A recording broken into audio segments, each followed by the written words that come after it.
तमसा परस्तात्। पर ये बात तुम तभी जान सकते हो जब अज्ञान से ऊपर उठोगे, क्योंकि ये परमात्म तत्व अज्ञान से नहीं जाना जा सकता। अज्ञान सीधा अर्थ देह भाव, यही अज्ञान है। फिर इसकी व्याख्या विस्तार से करते रहो। मूल अज्ञान का स्वरूप अपने स्वरूप का विस्मरण करके अपने को देह मानना है, बस इसी की परीक्षा करनी कि आप अज्ञानी हो कि ज्ञानी हो। शरीर में ममता है, अहंता है, ये अज्ञान का लक्षण है। अज्ञान से युक्त हम परमात्मा को, प्रभु को नहीं जान सकते, क्योंकि अज्ञान से अत्यंत परे है, अज्ञान से सर्वथा रहित है। तमसा परस्तात्, तमसा अंधकार, अज्ञान अंधकार से वो परे है। लेस मात्र भी अज्ञान रहेगा तो आप प्रभु को नहीं जान पाएंगे।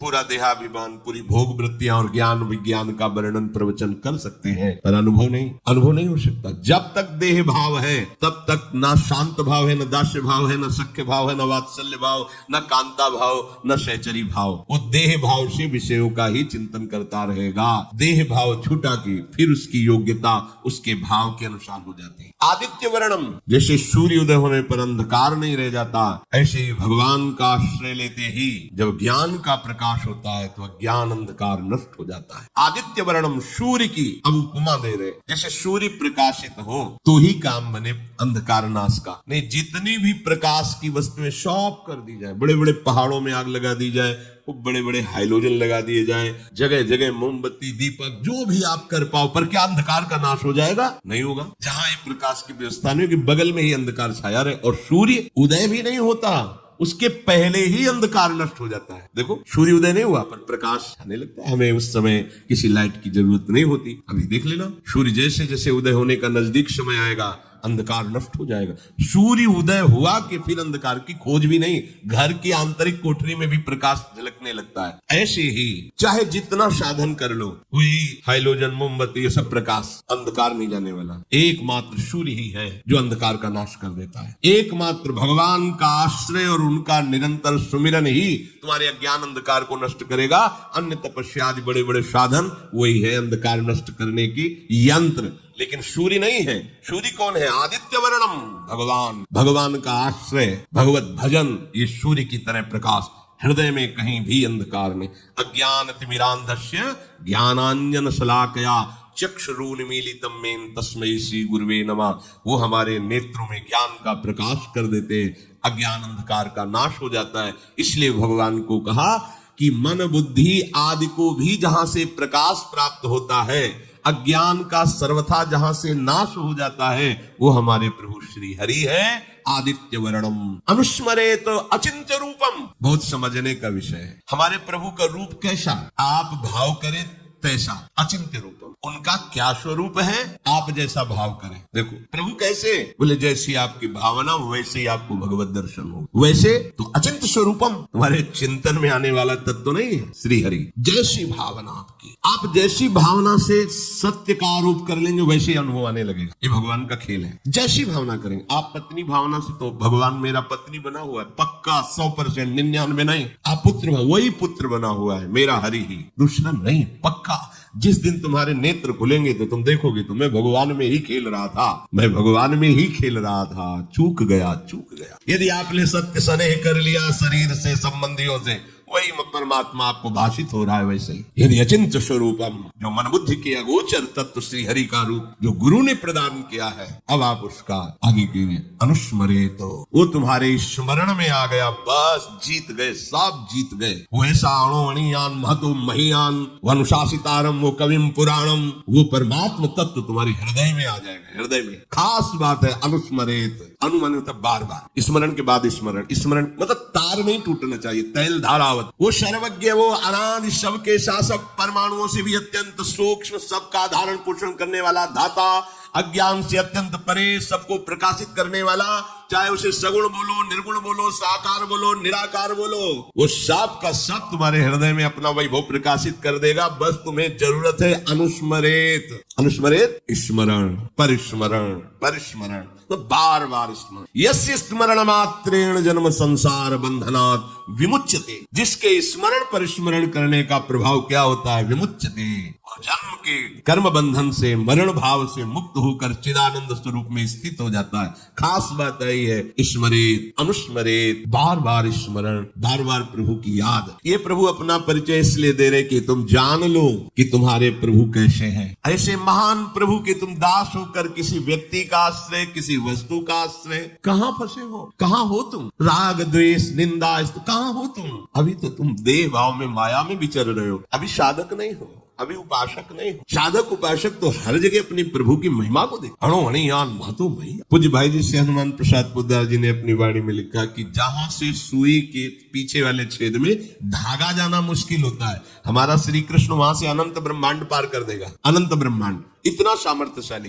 कर तुम अकर तुम अन्यथा कर तुम। आप किसका हम आश्रय लें? हे सब मृत्यु के काल के कलेवा शरीरों को अहम मानने वाले, इनका हम आश्रय लें? ऐसे प्रियतम, ऐसे स्वामी का दास होकर किनका आश्रय ले? है ही नहीं कोई तो किनका? दूसरो न कोई, मेरे तो गिरधर गोपाल, दूसरो न कोई। अनुस्मरित कहने का भाव है कि आप जब निरंतर चिंतन करेंगे तो आपको अलग से कुछ भी ज्ञान प्राप्त करने की जरूरत नहीं पड़ेगी। यही खास बात। अगर हम निरंतर भगवत स्मरण कर रहे तो सच्ची मानिए, जो भगवान शंकराचार्य को ज्ञान है वही आपको हो जाएगा। ज्ञान जो भक्ति आचार्यों के हृदय में, वो आपके हृदय में आ जाएगी, क्योंकि भगवान का नाम ही आचार्य है, गुरु है, ग्रंथ है, पंथ है। सच्ची बात कह रहे हैं, यहाँ टिकना बड़ा कठिन होता है। अगर नाम चल रहा है तो कोई ऐसा ज्ञान नहीं है जो आपके हृदय में प्रकाशित न हो जाए, पर इस पर विश्वास नहीं होता। व्याकरण पढ़ करके बहुत अच्छे संस्कृत के लक्ष्यदार भाषण दिए जा सकते हैं, लेकिन सत्य सच्चिदानंद से चित्त जोड़ने पर बात। और आगे जब बढ़ेंगे तो अंतःकरण धर्म से त्याग वृत्ति होकर जो स्वरूप की तरफ,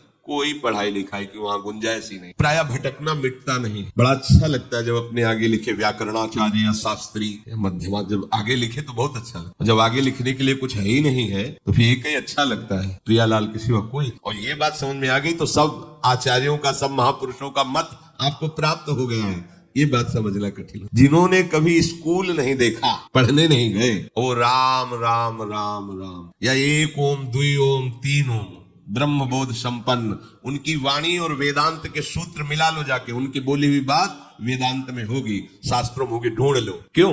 वो निरंतर नाम में रत। बहुत ज्ञान, बहुत विद्या और संसार के भोगों में रति।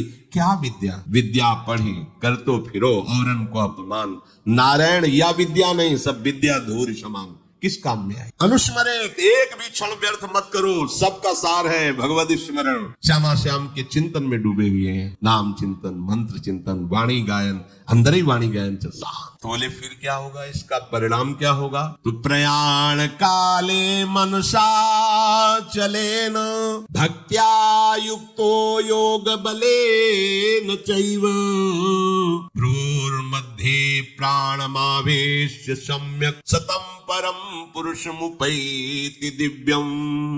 फिर आपको कह रहे हैं जैसे योग मार्ग में होता है, शब्द कमलों का वर्णन आता है, जो इनको भेद करके वो फिर ब्रह्म को प्राप्त होता है। कुंडलनी जागरण, कई तरह की योगिक चमत्कारमयी वृत्तियां वर्णन योग ग्रंथों में आता है। हम आपको अनुभव की बात वो भी किए हैं, क्योंकि संन्यास मार्ग में चले तो नैष्ठिक ब्रह्मचर्य के समय था प्राणायाम, पद्मासन, संयम, नियम, जो जैसे गुरु कृपा से नाम में इतनी सामर्थ्य, बिना किसी प्राणायाम और पद्मासन लगाए अपने आप आपके जो चाहिए वो प्राप्त हो जाए। सप्त कमलों का भेदन, कुंडली का जागरण, सुषुम्ना नाड़ी का खुल जाना, ब्रह्मरंध्र से चिंतन होने लगना। आप जब अच्छे से भजन करोगे तो आप देखोगे यहाँ हल्का सा दर्द शुरू हो जाता है। ये आज्ञा चक्र कुतकुताहट से मीठी मीठी दर्द। जब आप अच्छे साधक होगे तो, अगर आपका ब्रह्मचर्य ठीक नहीं तो ये सब कहानी है, या फिर केवल कथा सुन लो। अगर आप ब्रह्मचारी है, संयमी है और आप नाम जापक है तो आप देखना हल्का सा यहाँ आज्ञा चक्र में एक मीठा मीठा दर्द। वो ऐसा नहीं कि दुखद हो, पर वो एक ऐसा है, यहाँ एक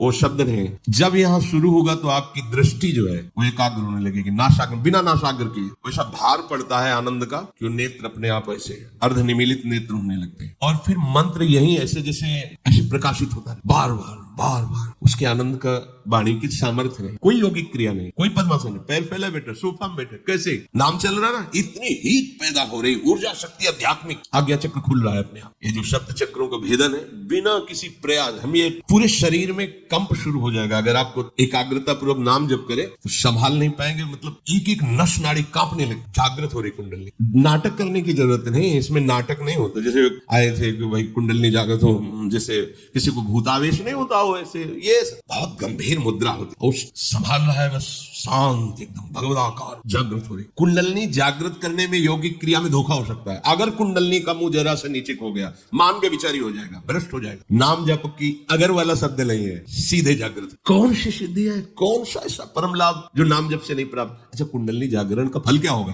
भगवत प्राप्ति अगर ना हो तो किस काम का रहेगा? नाम सीधे फल की प्राप्ति कराता है। इसमें जो वर्णन इसलिए इसका किया कि ये अलग से तुम्हें नहीं करना कि आसन में बैठ करना, साग्र दृष्टि करके भ्रू मध्य का, ये अपने आप होता है, अपने आप होता है।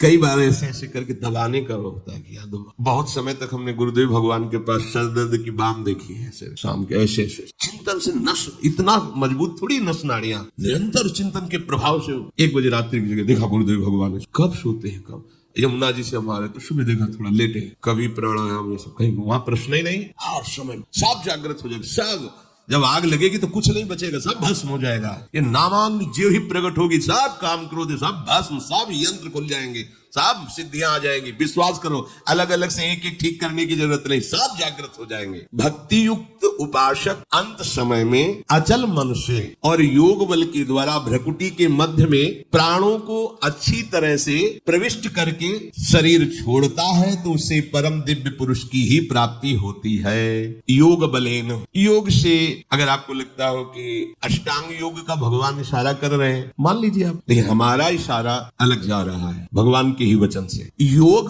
भगवान कराते हैं, अष्टांग योग में हम करते हैं, आसन प्राणायाम प्रत्याहार ध्यान धारणा समाधि, और भक्त का योग भगवान कराते हैं। तेषाम सतत युक्तानाम भजताम प्रीति पूर्वकम ददामि बुद्धि योगम तम, ददामि मैं देता हूं उसे, योग बल मैं प्रदान कर, महायोगी श्री कृष्ण, बुद्धि योगम तम ये नमाम उपयांति, मैं उसे योग, ये है निर्भय योग। सच्ची अगर कभी योग के मार्ग में कदम रखे अष्टांग योग में, तो पहला सूत्र याद कर लीजिए, अगर ब्रह्मचर्य नहीं तो आग से खेलना होगा। पद्मासनों में बैठा प्राणायाम करना और कहीं कुंडलनी आज जागृत की वृत्ति और ब्रह्मचर्य छेड़, तो आगे चलकर ऐसे भयानक रोगों से ग्रसित हो जाओगे, जो आपका जीवन जीना मुश्किल हो जाएगा। ये हम बड़े बड़े योगियों से गंगा किनारे मिले, बहुत ऐसे काहे को झंझट में फंसे। अरे राधा राधा राधा राधा राधा राधा, भाव कुभाव अलख आलसहु, नाम जपत मंगल दिशि दसहु। पर वो अहम को इसमें पुष्टता नहीं मिलती ना, उसमें मिलती है 4 घंटे पद्मासन में बैठता हूँ, ये मैंने ये जागृत किया, मैंने वो जागृत किया, तो है सब देह के अंदर ना, स्वरूपगत थोड़ी बोल रहे हो, तो अहम धर्म से ही तो है ना, अभी बात नहीं बनी। असम प्रज्ञात विचक्षणा समाधि में पहुंचा हुआ ही ये सब त्याग कर, और ये समाधि प्रेम समाधि के आगे लघु है, और प्रेम समाधि के लिए पद्मासन की जरूरत नहीं है, राधा राधा की जरूरत, राधा राधा राधा।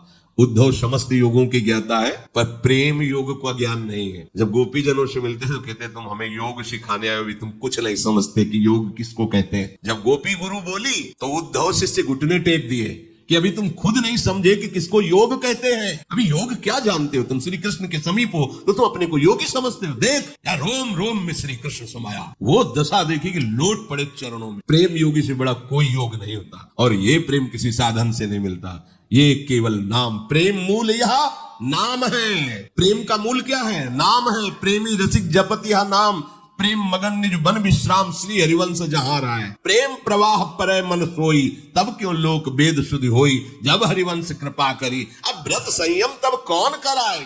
प्रेम प्रवाह में बहता हुआ मन युगल सरकार की दिव्य लीलाओं में आप कौन। प्रेम मूल यह नाम, प्रयाण काले मन साचले, ये योग बल से अपने। और यहाँ लाडली जो आती है, लाडली जो, तुम प्रेम मार्ग के पथिक हो, बात पर विश्वास करना तभी समझ में आएगा, हम प्रमाण नहीं दे सकते इसका। अरे थोड़ी सी मन में परेशानी होती है तो लाडली जी को चैन नहीं मिल पाता, फिर अंतिम परेशानी में वो आप विराजमान रहे निकुंज में, लालजू को गलबैया दिए, सवाल नहीं उठ सकता। दासी वत्सला कर ही राधा, थोड़ा भी अपनापन में लाडली जो व्याकुल हो जाती है कि इसको मानसिक परेशानी जरा सी भी आती है, कहीं भी हो, देखा है कहीं भी हो, कोई क्षण ऐसा नहीं कि उनका दास उदास हो जाए और वो चुप बैठे रहे। निर्मोही समझते हो क्या? उनको निष्ठुर समझते हो? करुणा समुद्र है, अति उदार करुणा वरुणालय युगल सरकार है।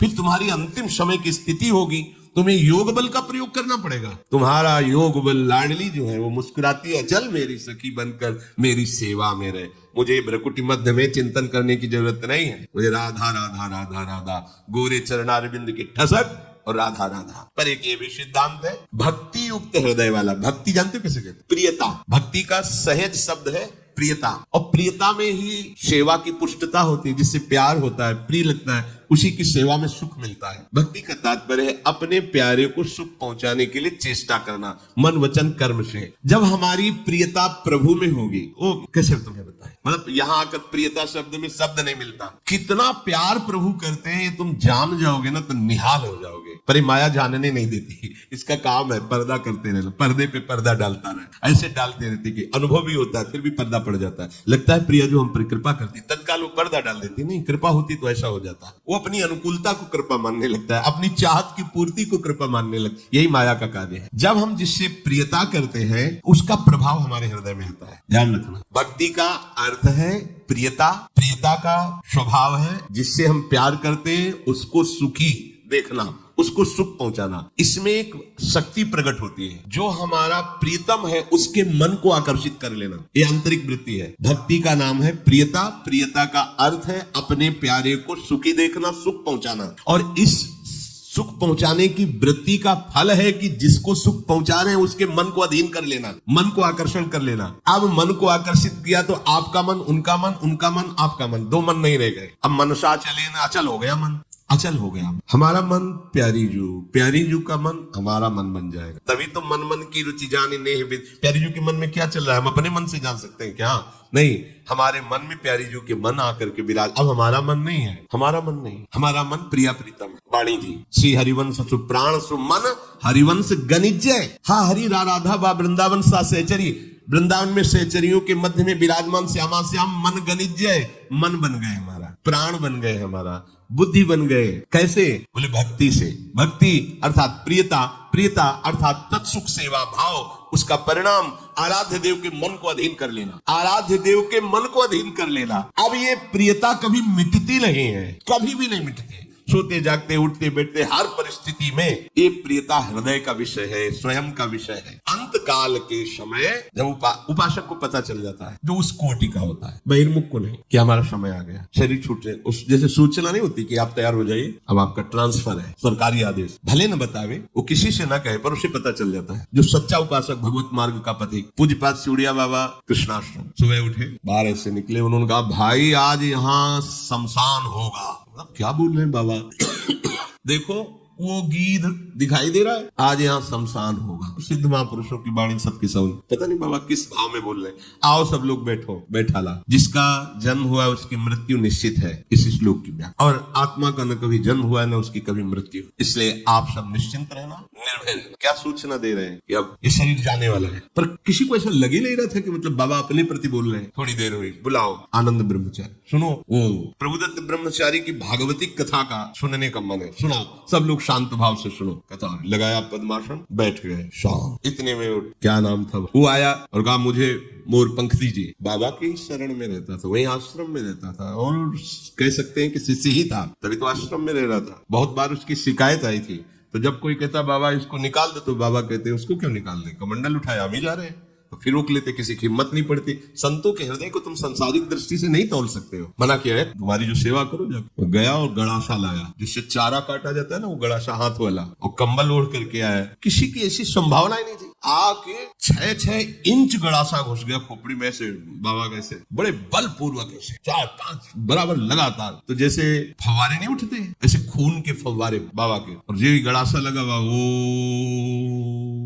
अब उनको पता था ना कि आज ट्रांसफर शरीर हटना है। तो ऐसा नहीं कि इसी कोटि के महापुरुषों को होता है, ऐसा नहीं। अगर आपने चित्त जोड़ दिया तो आपको सूचना मिल जाएगी, अब आपके शरीर छोड़ने का समय, सावधान। भाई जी महाराज सबको बुलाए थे शरीर छोड़ने का, हम जा रहे हैं। लाखों हजारों लोग ऐसे सबसे की। अगर जीवन में कोई गलती हुई हो तो आप सब क्षमा कर देना। अब हम प्रियाजू के पास जा रहे हैं, राधा सबके बीच में, ऐसे जैसे कोई विदाई होती ना। अंत काल के समय आपका भाव अपने आराध्य देव में अचल हो जाएगा, यदि जीवन भर अभ्यास किया है भजन का।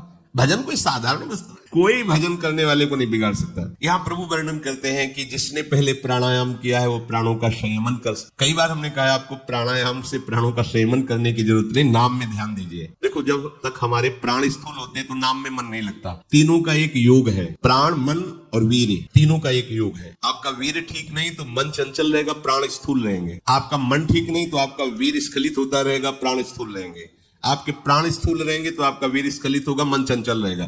तीनों का एक है। अगर आपका प्राण संयमित, ब्रह्मचर्य ठीक, मन एकाग्र हो जाएगा, देर नहीं लगेगी। तीनों का एक संयोग है। जब उपासक नाम जप में प्रीति करता है तो लोभ जपता है नाम का। ये आराम से बैठे राधा राधा राधा राधा राधा राधा राधा, हो रहा ना प्राणायाम, नाक फुस फुस करने की जरूरत थोड़ी, ऊपर चढ़ा के लेकर फिर राधा राधा राधा राधा राधा। इससे प्राण सूक्ष्म होते हैं। और जैसे ही आपकी प्राणवायु लंबी खिंचेगी तो मन को भागने का अवसर नहीं होता। देख लेना, ये सब अभ्यास की बातें हैं। मन नहीं भागेगा। मन कब भागता है? राधा राधा राधा फुस फुस। बहुत प्राण स्थूल हो गए, श्वास लेने का समय बहुत कम है। वैसे देखो लोग पास बैठते हैं, आवाज आती है, ये स्थूल प्राणों का लक्षण होता है। ऐसे मैदा या आटा ऐसे लगा दो, एक भी नहीं उड़े, तब माना जाएगा कि आपकी प्राणवायु कंट्रोल में हो रही। ऐसे उसमें फर्क नहीं पड़ना चाहिए, हिलना नहीं चाहिए कण। इसका मतलब प्राणवायु आपकी सूक्ष्म हो रही है। बिना प्राणायाम के भी हो जाएगी। सहज में हमने आपको प्राणायाम बताए हैं, पर करता कौन है? मनमानी करने के लिए सब तैयार है, लेकिन गुरुमानी कौन होता है? पक्की अनुभूति के प्राणायाम कह रहे हैं। खूब भजन में रुचि हो जाएगी अगर ऐसा करोगे। देखो राधा राधा राधा राधा राधा राधा कहते हुए अंदर राधा राधा जब श्वास ले, कुछ नहीं पकड़ना, जितना भर पाए रोक लो एकदम। अब अंदर जपो राधा राधा राधा राधा राधा, जितनी देर। अब प्राण व्याकुल हुए, छोड़ दो, राधा राधा राधा राधा। इसे आंतरिक कुंभक कहते हैं। बहुत भजन में सहायक है ये, बिल्कुल साइड इफेक्ट नहीं, कोई आपको इसमें प्रतिकूलता नहीं पड़ेगी। जैसे प्राणायाम में साइड इफेक्ट भी यदि आप सही गुरु के पास नहीं हो तो वो कहीं ना कहीं आप में रोग पैदा कर, इसमें कोई साइड इफेक्ट नहीं। ये अनुभव की बात, बड़े बड़े संतों की बात। नाम जप करते हुए प्राणवायु भरी, आप स्वस्थ होंगे। आपका देखना शरीर चमकेगा, क्योंकि जब हमारे कितने ऐसे क्षेत्र हैं जिनमें व्यायाम ही नहीं हो पाता उन यंत्रों को। प्राणवायु के द्वारा आंतरिक सबको करना चाहिए। इसके लिए सब साधक सहज में नाम जप करते हैं, ऐसे प्राणवायु रोक ली, व्याकुलता में प्राणवायु निकाल दी, एक प्राणायाम। दूसरा निकाल दी, राधा राधा राधा राधा करते एकदम खाली कर दे और रोक दिया, भरा बिल्कुल नहीं। अब नाम जप करो, थोड़ी देर में एकदम प्राण व्याकुल, फिर नाम जप करते हुए लिया, फिर छोड़ दिया, फिर रोक दिया। इसे बाह्य कुंभक कहते हैं। ये दो प्रकार का कुंभक है, एक आंतरिक कुंभक, एक बाह्य कुंभक। और फिर शुरू करो, लंबी वायु श्वास वायु घसीटना, बिना रोके उसको छोड़ देना, फिर घसीटना। ये तीन ही आपको बहुत लाभदायक करेंगे, बहुत लाभ प्रदान करेंगे। यदि आपको कब्ज होती है तो ये अनुभव की हुई, प्रयोग की हुई दवा और कोई साइड इफेक्ट नहीं। आप छोटी हर 1 चम्मच और 1 चम्मच या 1.5 चम्मच इसबगोल की भूसी दोनों मिला लीजिए कटोरी में, और 250 ग्राम दूध बिना चीनी डाले, और उससे उसको ले लीजिए। फिर ऊपर कुछ खाइए पिए नहीं, और 10-5 दिन रोज लीजिए। ये ऐसा नहीं कि बार बार सोच कर, वो आपकी आंतों को ठीक करके मल, क्योंकि साधन मार्ग में कब्ज होना ये बहुत हानि का विषय है। इससे ब्रह्मचर्य की भी हानि होती है, भजन में मन नहीं लगता, प्रमाद स्थिति रहती है। प्रभु कह रहे हैं प्राणायाम के द्वारा प्राणों को रोकने का जो अधिकार प्राप्त किया उसको कहते हैं योग बल। और यहाँ भजन बल से साथ प्राणायाम ऐसा हो जाता है कि सुधि नहीं रहती प्राणों की भी। हम हैं ये भी सुधि नहीं रहती, केवल मंत्राकार वृत्ति चल रही। फिर जैसे कोई सो के उठाओ ऐसे चेतना जागृत होती है। अरे भजन करो, देखो खुद भजन की एक अपार सिद्धियां हैं। उस योग बल के द्वारा भ्रुवों के मध्य भाग में जो द्विदल चक्र है उसमें सुषुम्ना नाड़ी में प्राणों को अच्छी तरह प्रवेश करके चिंतन करते हुए जब शरीर छोड़ता है तो ब्रह्मरंध्र से प्राण निकलते हैं। यहाँ से हम कहते हैं राधा बोलो, कहीं से निकले श्री जी के पास जाओ। मानो विश्वास मानो, जरूरी नहीं कि यहाँ से फाड़ के निकले तो ही ब्रह्म प्राप्ति होगी। यहाँ ब्रह्म जिसके सामने घुटने टेकता है, महारानी जी की बात कहते हैं। राधा राधा राधा सीधे श्री जी के पास, और सीधे श्री जी की सखिया लेने आएंगी। ये सब नहीं करना पड़ेगा, वो तो योगी के लिए है। हम लोग योगी नहीं है, हम अपनी प्यारी जी के चरण दास्ता से, हमारी तो बस मेरी महारानी श्री राज। इसी से ये भगवान श्री कृष्ण से बड़ा कोई योगी है? योगिंद्रों मुनिंद्रों के गुरु परम योगी राज श्री कृष्ण, वो जहाँ घुटने टेकते हैं उन गुरु के हम चेला है। श्री राधा जो चरण निवास, हमें योग हमारा योग है महारानी, हमारा योग है राधा नाम, हमारा योग है लाडली जी की आरती करना, लाडली जी का श्रृंगार, लाडली जी का भोग। तो हमें लेने के लिए लाडली जी का परिकर आएगा। ऐसा विश्वास करोगे आएगा? मेरे को कहाँ लाडली जी का परिकर आएगा? यमराज का परिकर, यमराज का परिकर आएगा। आप जैसा काहे को तुम अपना परिचय अन्य जगह रख रहे हो? केवल लाडली जी जैसे आप बैठे हो ऐसे परिचय होता है प्रभु का। ऐसे नहीं तो आंख मुंदी ध्यान में परिचय, हमारे प्रभु ऐसे नहीं, जैसे आप बैठे हो ऐसे परिचय। निहाल हो जाओगे। बस चुपचाप एक भरोसा ले लो, एक आश्रय ले लो। बड़ा कठिन है 10वां द्वार फोड़कर प्राण निकलना, बड़े दुर्लभ योगियों को, और जो योगिंद्रों मुनिंद्रों के लिए भी दुर्लभ है, वो प्रभु जहां कृपा की याचना करते हो, वो मेरी लाडली जो है, मेरी प्रिया जो, मेरी, ऐसा आता है आपको हृदय में कि मेरी प्यारी जो है, अगर आने लगा है तो बहुत बड़ी ऊंचाई पर आप चढ़ रहे हैं। हमारी प्रिया जो है ना, प्रिया जो वही हमारी प्रिया जो ना, राधा हमारी स्वामी जी की बात कर रहे हो ना, अगर ये आ गया है ना तो आप 10वें द्वार के ऊपर भी चढ़ गए। यहाँ इसका मतलब ले रह जाता भैया, इसका मतलब वहां योगी को तो मतलब है कि सुषमना से ब्रह्मरंध चीर के जाए। यहाँ स्थूल सूक्ष्म कारण का संबंध ही खत्म, नए चिदानंद रूप का सृजन, जो सहचरी बपुआ फोड़ने फाड़ने की बातें नहीं रह जाती। जैसे सांप अपने केचुल का त्याग कर देता है, ऐसे रसिक अपने तीनों शरीरों का त्याग कर देते हैं। जीते जी स्थूल और सूक्ष्म और कारण और भाव देव सहचरी वपु से जीते जी श्री जी के पास रहे, तो फिर फोड़ने फाड़ने की बात ही नहीं। ये हम आपको बड़ी सूक्ष्म बात बता रहे हैं कि आप हमारी श्री जी के आश्रित हो, राधा नाम ले रहे हो, बिल्कुल चिंता न करना। जहां योगियों की पहुंच नहीं है ब्रह्मरंध फूटने के बाद, वहां आपकी पहुंच होगी। बस राधा पराविद्या, 2 अक्षर से अपना संबंध जोड़ लो। अगर आपका गुरु मंत्र का ध्यान नहीं बनता तो सामने राधा नाम का ध्यान करो और गुरु मंत्र का जप करो। ये हम अनुभव की बात तुम्हें कह रहे हैं। अगर आपका पूरे मंत्र के ध्यान में मन नहीं लगता तो राधा और अंदर से जपो गुरु मंत्र और ध्यान में रखो राधा नाम, बस बेड़ा पार। देख लो मन को भागने की जगह नहीं, क्योंकि उसे 2 जगह फंसा लिया। इसकी चाल है, ये 2 मुहा सांप की तरह सरकता रहता, कभी इधर कभी इधर, तो इसको हम 2 जगह फंसा देते हैं, एक तो ध्यान में और एक सुमिरन में। ध्यान में राधा नाम और सुमिरन में गुरु मंत्र है। अगर ध्यान राधा नाम का चल रहा, सुमिरन में चूक पड़ेगी तो मंत्र लड़खड़ा जाएगा, और अगर हमारा कहीं मन भागेगा तो दोनों एक साथ चल ही नहीं सकता, ना ध्यान न मंत्र, फंस जाएगा, बहुत जल्दी मन फंस जाएगा। करो आप ऐसा, राधा नाम का ध्यान करते हुए गुरु मंत्र का जब, अगर पूरा मंत्र होता है तो बढ़िया, नहीं होता तो ध्यान करते हैं। तम परमम पुरुषो मुपैति दिव्यम, वो परम पुरुष दिव्य पुरुष की प्राप्ति हो जाती है उसको, जो भक्तिमय चित्त से निरंतर भजन करता रहता है और योग बल से अपने प्राणों को भूमध्य में लाकर ब्रह्मरंध से, वो ऐसे परम पुरुष दिव्य को प्राप्त होता है। और नाम जापक कोई सब स्वाभाविक प्राप्त हो जाता है, कोई नहीं, कुछ नहीं करना पड़ता, आप चिंता मत करो। पर नाम में ऐसी प्रीति होनी चाहिए कि नाम श्वास 2 बिलक चलत है, इनको भेद नमो को भावे। श्वास ही नाम, नाम ही श्वासा, नाम श्वास को भेद। ये नाम योग है, बहुत बड़ा योग है। कभी किसी योगी के अधीन प्रभु को नहीं देखा गया, कहीं भी आप उठा के देख लो, ग्रंथ पंथ संत महामहिमा, पर प्रभु अधीन है ऐसा नहीं देखा। किसी योगी का पानी भरते हुए प्रभु नजर आए हो, कभी किसी योगी के चरण दबाते नजर आए हो। नाम जापक की सारी महिमा देखी गई। मुख में मधुर मधुर नाम चल रहा है, प्रभु की दास्ता से युक्त है और स्वयं प्रभु उसकी दास्ता में बैठे हुए। ये बड़े विचित्र नाम की महिमा पर प्रीति नहीं होती। इतना सब सुनते हुए भी नाम में प्रीति नहीं होती। यही हमारा दुर्भाग्य है कि महामहिम नाम की महिमा सुन रहे हैं, हम पढ़ रहे हैं, जप रहे हैं और देख भी रहे हैं। जितने बड़े बड़े सिद्ध संतों के चरित्र पढ़ के देखा, जिनके साथ प्रभु की स्वयं लीला प्रकट में हुई, वो सब नाम जापक महात्मा मिले। कोई भी ऐसा नहीं कि कोई और योग बल लिए हो, नाम जापक प्रभु की दास्ता से युक्त। वही तो आप भी मार्ग चयन किए हैं, पर आप विश्वास नहीं कर पाते नाम में, प्रभु की दास्ता में। अगर आपको यह वीडियो अच्छी लगी है तो वीडियो को लाइक करें, कमेंट करें और चैनल को सब्सक्राइब जरूर करें। और मैं आपको मिलता हूँ कल एक और नए वीडियो के साथ। राधे राधे।